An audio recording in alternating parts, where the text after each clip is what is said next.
Andy, how are you? Look, man, good, fine. How is Tenerife? Cozy, not so hot. We had like lovely 25 degrees and probably a million Spaniards who flee the hot weather there.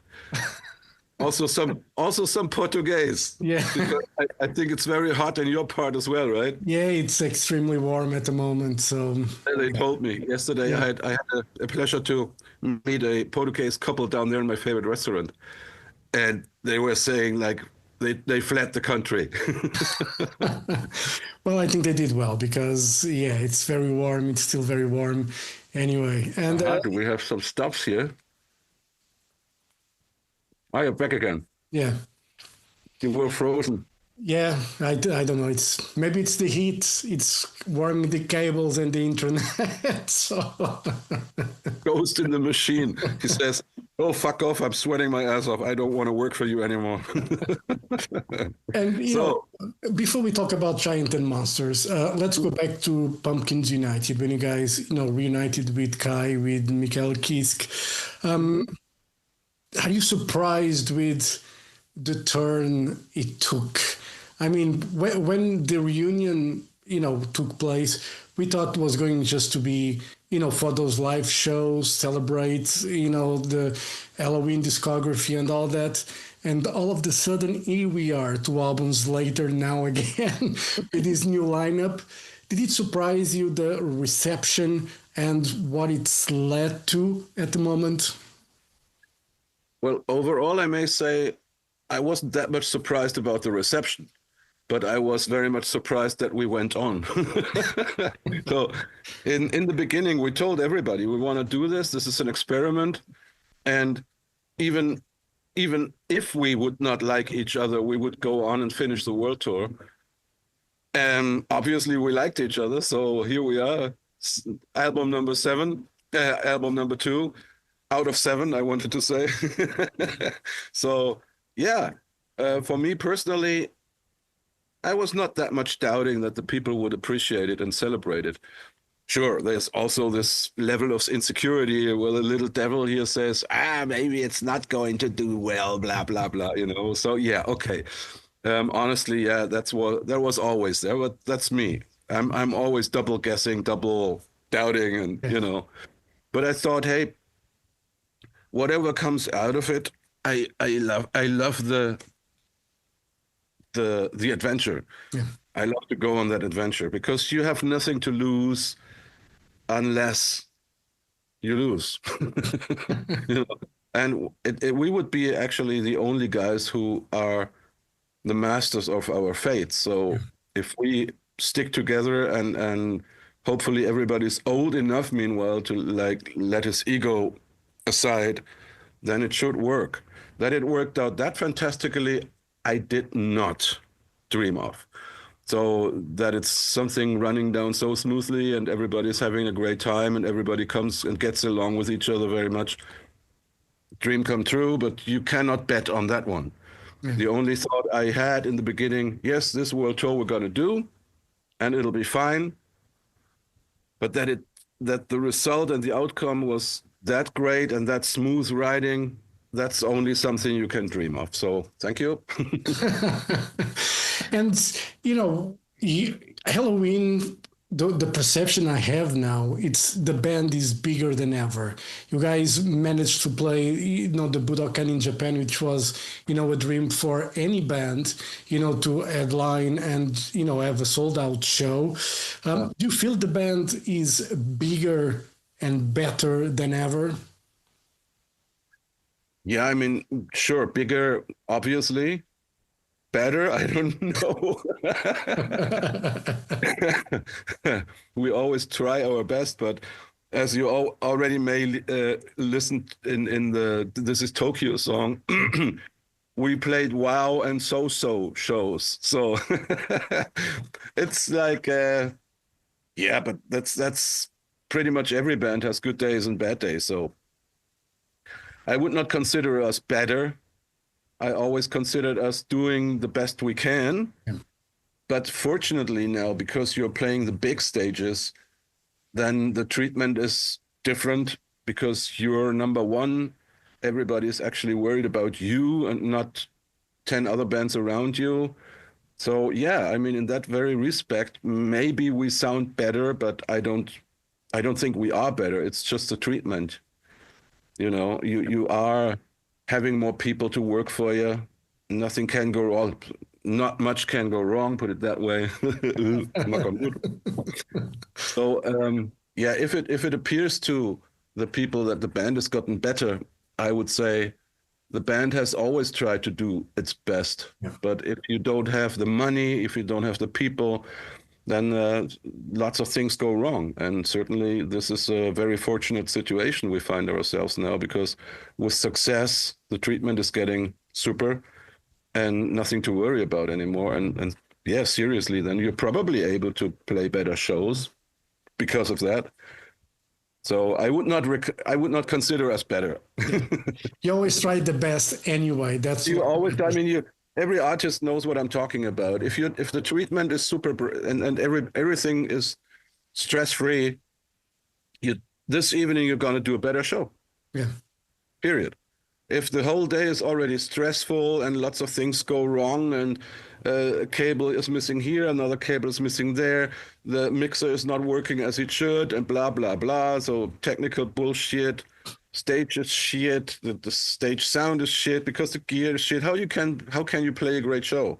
Yeah. So yeah. Very good. And when did you start working on the songs for Giants and Monsters? When the actual process started? My process never starts. It's always there. I mean, I know Kai, Waiki, Sasha, myself, we always have some guitars in the hotel room because, at the end of the day, you wait hours every day. Sometimes you have day offs and it's boring as shit. So yes, you can go and visit some cities, which we do, but that's only a part of your day. So there's always like 4 or 5 hours where you just hang out in your hotel room or you just don't know what to do, really. So I need my guitar, and I know the rest of the boys as well. So you diddle and fiddle around because your hobby, right? Yeah. That's why we all started to make music out of hobby, because we all have our idols. In my case, like The Sweet, Kiss, Judas Priest, all these guys kind of pushed me into rock music. So it's my biggest hobby. Just diddle and fiddle around, and certainly automatically you're collecting stupid ideas. Sometimes it's not a stupid idea, it's a great idea, and then hopefully you have the next song for the next record. So it's a very playful hobby process to collect ideas. And for me, the main part about songwriting is collect ideas.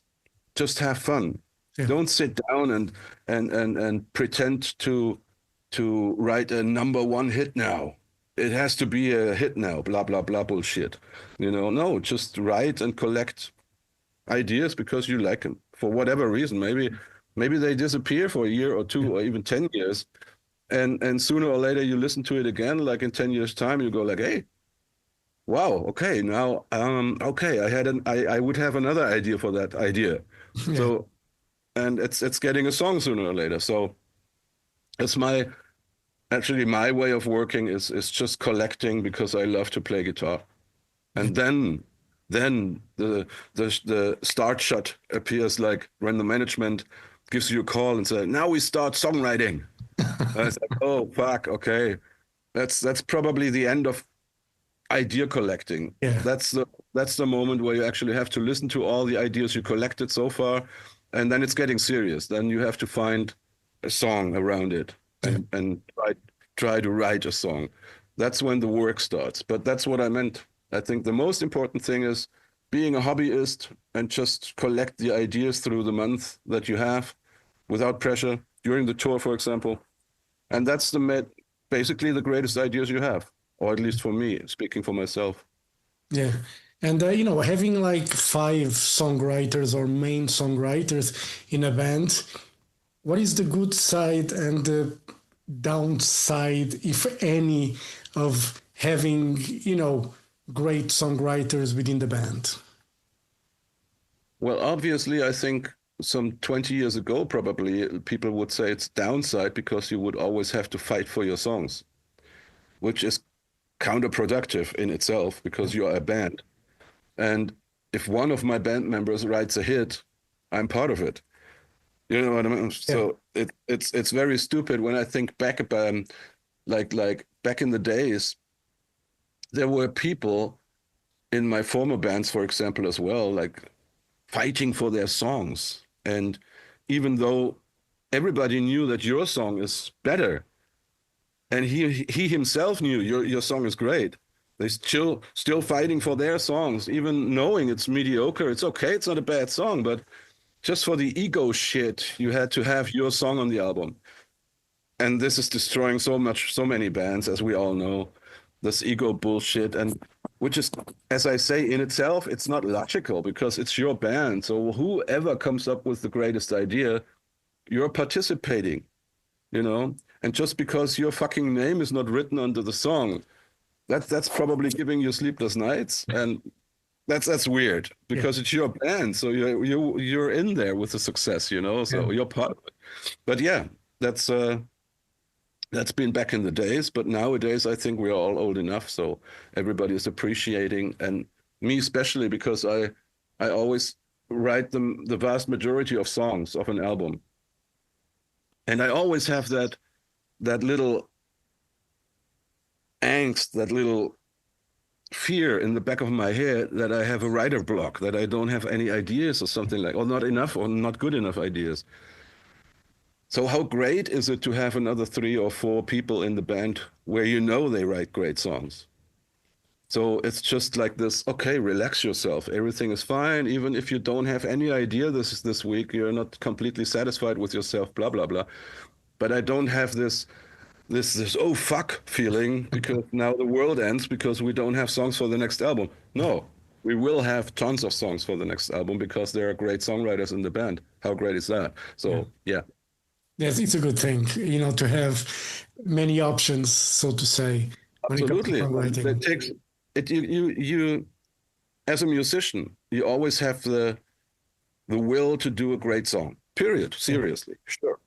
But if you know there are other people who are able to do that, it takes a lot of pressure off your shoulders, if not all pressure off your shoulders, and suddenly you find yourself. Again, back to the hobby thing, you find yourself like a hobby musician having fun. Yeah. I think that's the greatest recipe if you're having fun doing something without pressure. So how great is that? I mean, you know, the best bass you could have. I think everybody would agree, but that's me talking now. But I think everybody feels pretty much the same way. Yeah. You know, I cannot imagine when someone comes to you with a great melody and, you know, a great line that you wouldn't think like, fuck, this is a great idea. Where did that come from? I need to work or I need to try to find something like this, whatever it is, you know, or like I do photography. I see other people's work and I'm like, looking at it and saying like, how did the guy manage to pull this off? The guy or girl, whatever it is. And great challenge. It's just going to push me to the better. Yeah, it's a great challenge. Yeah. But you know, there are people who are actually being pissed off that other people are better. But I'm always saying, look, I mean, this guy, maybe he has a better song or maybe he did a better painting or did a better photo. But that's a challenge. You can learn from it. It does not mean that he's better always. Yeah. If you're open and you're actually open to see what he did right and digest it for yourself, you may evolve in a way that you're the better man in the future, you know? Yeah. Or at least as good as. And I think that's the whole story. If I'll be pissed off because other people write better songs than me, I would have stopped. I would have stopped writing songs years ago, you know. So there's always a song where I'm completely fan of. I go, wow, what a fucking great song. Yeah. But I would never come up with the idea that, oh, I quit songwriting because I'm never gonna write a great song like that. What a bullshit, you know. So that's another ego things, you know. It's like standing in your own way, so to say. And This Is Tokyo, as you mentioned, was the first single for the album. You know, I was reading some reactions from fans, and they were, you know, it's a positive reaction overall, obviously, but there was something people saying like it's not the best Halloween song, and I was listening to the record, and for me, even if I had that doubt, I mean, why did they show this as a first single? Listening to the context of the record, I understand now this is Tokyo better than when I first heard it as a single.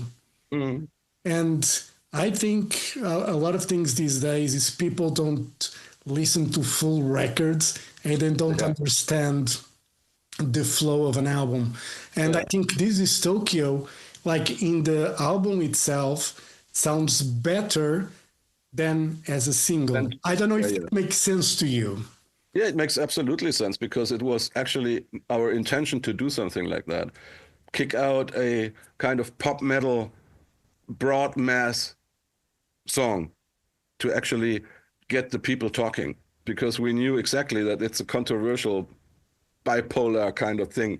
There will be lots of Helloween fans who love the vibe of the pop metal songs like I Want Out or Future World, Dr. Steen, Power, If I Could Fly, all that shit, So, and this is like something in that vibe. This Is Tokyo is definitely not a speed metal song.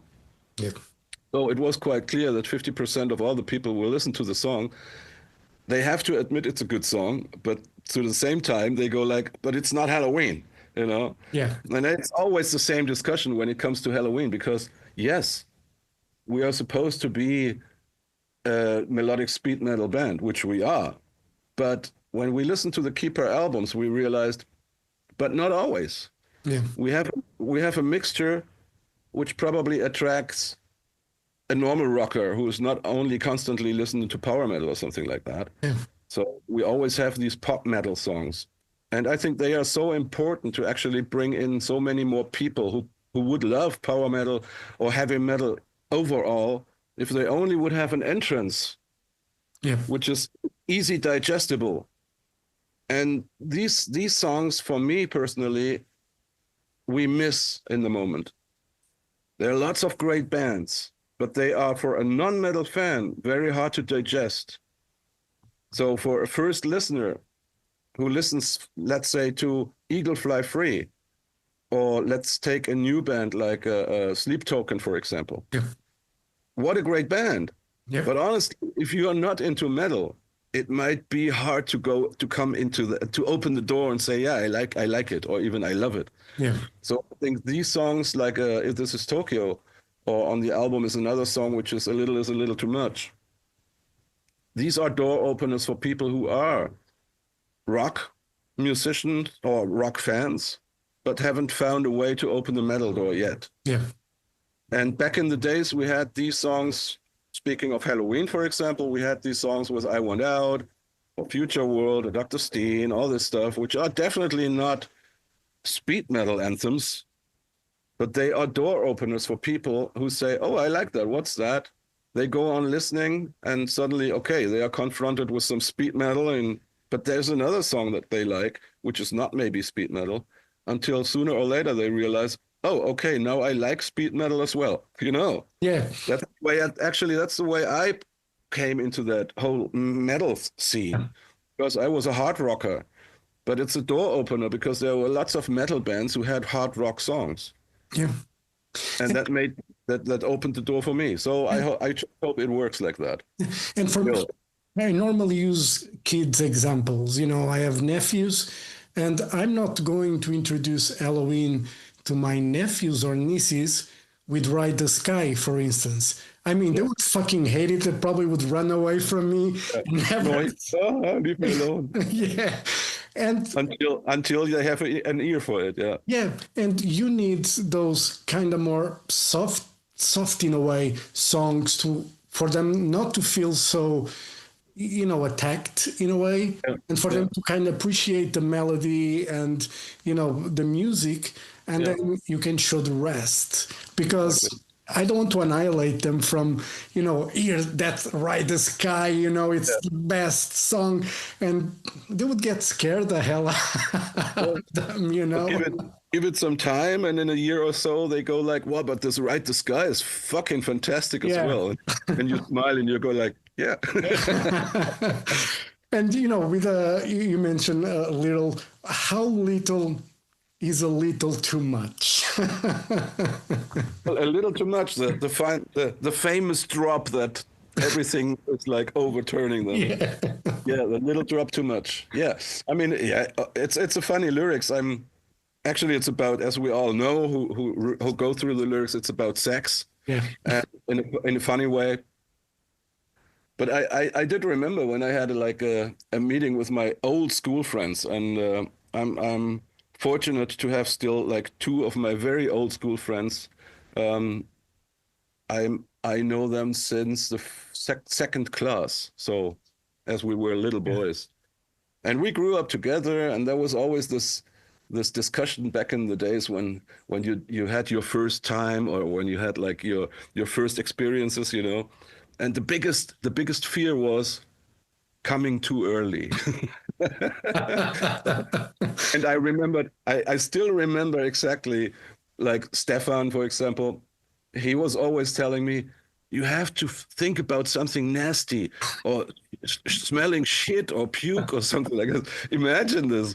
Imagine nowadays I thought that's the greatest joke, but it worked, by the Yeah. way. It worked. Yeah, but nevertheless, back in the days when you were not in control, thought it funny. Then actually you had one of the most romantic or great experience. You had sex and everything is great, and in the very moment you had to think about smelly shit and nasty, brutal things like chopping head offs or something like that, just to not come too early. What a fucking joke! But yeah, I mean, the parable is there. It's certainly not only about sex. I mean, it's about everything where you say, okay, a drop too much and everything turns into disaster. Yeah. That's the main reason for a little is a little too much. Funnily, it's about that subject as well. Yeah. Again, people can interpret the way they want. I They mean, can, but lots of people always ask me, what exactly do you want to say? And I say, yeah, I mean, if you go through the lyrics, you know exactly of what I'm talking about, Oh, really? Yeah. that embarrassing moment that you don't want to tell your friends that happened and you lie about it as well. Well, honestly, all male will exactly know what I'm talking about, and nobody is without sin. Exactly. We all did that. In a situation or another that happened, I'm sure to Yeah. everyone, just the excitement of the youth. I mean, again, happened to everyone, I'm sure. And First of all, second of all, we all failed sooner or later. there'll be a time where we think it's just, oh, I wish I could go back to that little, it's a little too much. Yeah. I mean, the good thing about getting older, let's say when you're 25, then the whole bullshit is done. Yeah. You got it under control most of the time, so to say. But yeah, so sooner or later, that's still that stupid thing disappears. Yeah. But back in the days, it was a subject. Yeah. And, on this record, there's a couple of epics, 2 8-minute songs. But another song that caught my attention is the ballad, Into the Sun. Mm. Guys are really good at writing ballads. And the way that you guys make it work, I don't know what it is. It's just the universe when it comes to Helloween, and the ballads, it's just there, connecting everything at the same time. Another Nice. ballad, and it's going to be very difficult for you not to play this song live. Yeah, I mean, certainly now for the next world tour, there will be 4 or 5 from the new album, and certainly the ballad will be Into the Sun. So the only thing we have to find out is if the people are satisfied with one ballad only, like Into the Sun, or if we do a little excursion, maybe half a song Forever and One, half a song Tail Wasn't Right, or something like that. Or maybe even go back to half a song of In the Middle of a Heartbeat or something like that, So maybe even make a little small, lovely acoustic medley of 2 or 3 old ballads, and then go into the sun. Something like that. Yeah. We have to find out. The boys are still They are since I think 2 weeks now. They are in the rehearsal room. So the instrumentalists prepare until the singers come. They don't come too early. They want to be all right. No. They told us to fuck off because it's sure. I mean, I'm a guitarist as well. For me, it was always torture if I still wanted to learn my guitar playing and I had the singer yelling over it. Yeah. And you're like, what the fuck? I don't know. I don't hear myself. Fuck off. Shut up. You know. Now I'm the singer. And Michael and I have to stay away another, I think, 2 or 3 weeks, and then we are allowed to come into the rehearsal room. Very good. And for the upcoming European tour, the world tour that you guys are going to do, how long of a set can fans expect from? Obviously, it's not going to be a 4-hour show or a 3-hour show, but how long are you planning to do the set for the upcoming tour? So if we're gonna do some 3 hours or even 3 hours 15 shows that we did like a few years ago, we definitely will do that again if we're the only act on stage. But this time we have Beast in Black with us, and because they're such a great band, so we have to give him 75 minutes. So, and that's only fair. It's a great band. So, nevertheless, after over an hour 15, the people are more than warmed up. So it would be impossible for us to go into 3 hours 15. So, I would reckon 2 hours 30. 2 hours 30, including all encores, if the people so want. Which I'm hopefully expecting that they do.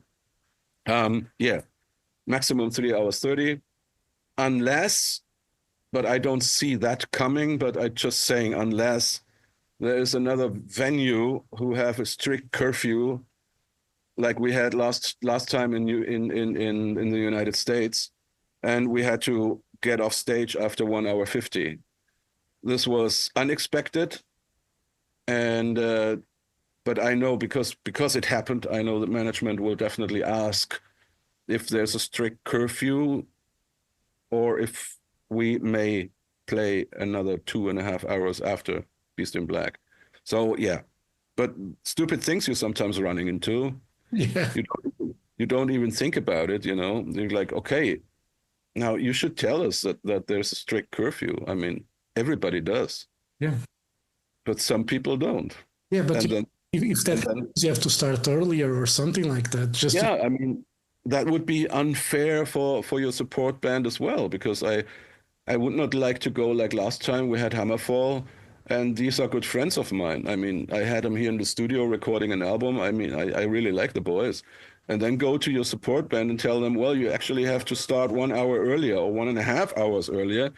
It's not fair, because the people, they start like in front of 200 or 300 people, and slowly the concert hall is being filling up. That's not nice. I mean, you want to have your support band starting when the people are in the concert hall. Yeah. I mean, I still remember back in the days when we'd been supporting other bands. I mean, it was horrible. You had to start a show, and the people just came into the concert hall, and you already had to start a show. Oh, it's.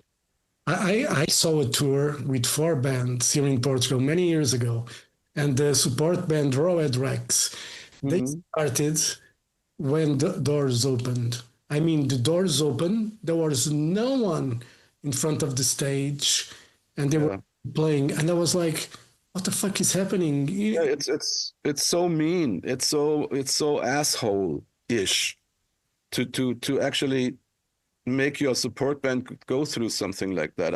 I still don't understand how you can do that, because I mean, are all these bands then, did they fall off an apple tree being a rock star from hell, or did they have to work to get there? Yeah. I mean, didn't they have to play in front of other bigger bands? Yeah.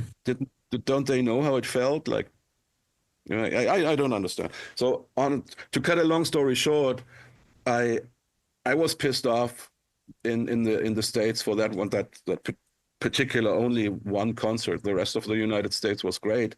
But that particular concert pissed me off because I had to go to the support band and tell them that we are fucking very sorry. But they would have to play a little bit earlier. But nobody told us exactly the time that we had to stop until we went on stage. They told us, oh, now you got only 1 hour 50 or something like that. What the fuck are you talking about? Yeah. You should have told us earlier. Yeah. Yeah, it's weird. But nevertheless, shit happens. And I just hope that we learned from it. And now we have it in the contracts and all that shit. It shouldn't happen anymore. Yeah, right. Andy, thank you very much for your time. I'll see you in Lisbon in November. Looking forward to see you guys in Black. As you said, great band. I love the guys, great songs. And these Giant and Monsters, it's a great, great record. Those two epics, especially Universe, it's when the fans listen to that one, they're going to say Helloween. Yeah. I hope so. Yeah. I mean, we did our best. We definitely did our best. After the last record, which was like that, yeah, Pumpkins United, Michael and Kai back. So you had to actually put all the weight on them. Yeah. But this time we had a bit more leisure feeling. Pressure was off the shoulders. So you just had this, as I mentioned in the beginning, you had this hobby writing, and suddenly you're back to these great melodies and easy listening songs, which are so important, I think. Yeah. And this time, I think the mixture is great. To be fair, I have to tell you, we had like over 20 songs in the pre-production. So there's so great songs leftovers, which we couldn't put on that album. We could actually go into the studio tomorrow and directly record another great album. I swear to God. I'm really looking forward to that one because so many great songs. Which we did not have on this album. But yeah, I'm happy to say that this time there was no writer block. Yeah. But then it's good to have those, those great songs in the back burner, and it will make life easier when you guys need to go back in the studio to make another record. They already have some great stuff in the back burner. So yeah, as I told you, it's unbelievable. I had never had that, or we had never, nobody in the band had this in the whole career, that you actually recorded an album and you still have another great album next to it. Yeah. Unbelievable. So wow. Yeah. Something went very smooth here. Well, that's great, Andy. Thank you very much for your time. All the best. I'll see you in Lisbon in November. We'll see ourselves. I think it's almost sold out, or it's very close to. I know we're doing quite well in Lisbon. So fingers crossed by the time we get there, it's being completely packed, as you guys deserve it. A big, big Halloween show in Portugal. Yeah, nice. last time was quite a while ago, but I loved it to death. I mean, I love Portugal, as you know. I am living here on the Canary Islands, so for me, back in the days, I remember it was the big question: do we go like Spanish islands? Or go we to like Portuguese islands? And I love Madeira, I have to say. So Madeira was close to being our number one spot. But my parents loved so much the Canary Islands and refused to visit other islands. I understand because they've both been not so young anymore. So yeah. And because my mom fell in love with Tenerife, so we're on Tenerife now. But just to tell you, it was that far away to being Madeira. But Tenerife, it's great as well. And Spain, despite the it's cool. It's cool. But I always say somehow, because I've been in Madeira 2 times and I love the island as well, but it's so super Canarian. It's like the Canary Islands as well. Actually, it's on number 8 Canary Island for me, So I love it to death, and our guitar tech. He lives in Madeira, so he's super happy there as well. Cool. It's good. Yeah. We are good people at the end of the day. Andy, all right, my friend. Thank you very much. I'll see you in Lisbon in November. See you in Lisbon. Records, the fans, I'm sure they're going to love it when they listen to it. And, I cannot wait for the show in Lisbon. I cannot wait for it. It's going to be either, because Lisbon for me is always a little bit of holidays. Yeah. Honestly, it's just such a beautiful, super beautiful city. I remember Marcus. We've been in Porto, and they have this mega bridge. Yeah. Do you remember? Yeah, well, in Porto we have a bridge over the river. In Lisbon Exactly. we have a gate-like bridge as well. But this bridge is actually, it's like trains only, right? No, the one in Porto, you can walk on it, you can walk under, and you can walk on top. In the one in Lisbon is just cars on top, and now they have a train on the bottom. Ah, okay. Because I remember Marcus actually, he told us follow up, and we followed him, and he walked over that mega bridge, and we said, well, we don't think that we're actually supposed to walk here, you know. If it was one in Porto, it's okay. In Lisbon, Okay. you cannot do that. I remember you don't remember, but many years ago, you with Marcus were in Lisbon to promote the album. You did a radio tour in Lisbon. Yeah. That was there in the radio that day because you did the promotion there with Antonio back then. And, I'm not sure it was 2000, 2001, maybe. I'm not sure if it was for the Rabbit album or for the Dark Ride. I'm not sure. Me neither. It could be, but I think it could be right. Dark Ride. Could be Dark Ride. Yeah, I think it was in early 2000, 2001, something like that. Oh, it should be Dark Ride then. Yeah, you guys did were in Portugal for a series of interviews, and I was there. We took a picture together. I don't have it with me at the moment, but you and Marcus were there. Lovely bunch of people. We'd all been young and beautiful, eh? I didn't have a beard back then. I didn't even have. I just wanted to say I would have actually to recognize you without beard. No, I was. Yeah, completely different back then anyway. So I'd love to have a beard, but I cannot because I have this stupid psoriasis. Okay. So if I start to wear a beard, it's go like itch everywhere and I can't do it. Yeah. And I tried it. My wife loves beard. She loves but I say, well, I'm sorry. I mean, 3-4 days without shaving is okay, but then I have to shave. Because then it starts, And that's getting itchy. It's a Nevertheless, all good. There are bigger problems. Andy. It's been a pleasure to talk with you. I'll see you in Lisbon in November, right? Likewise. Very much. Thank you very much, mate. Thank you. Bye-bye. Yeah. Bye. Bye. Bye.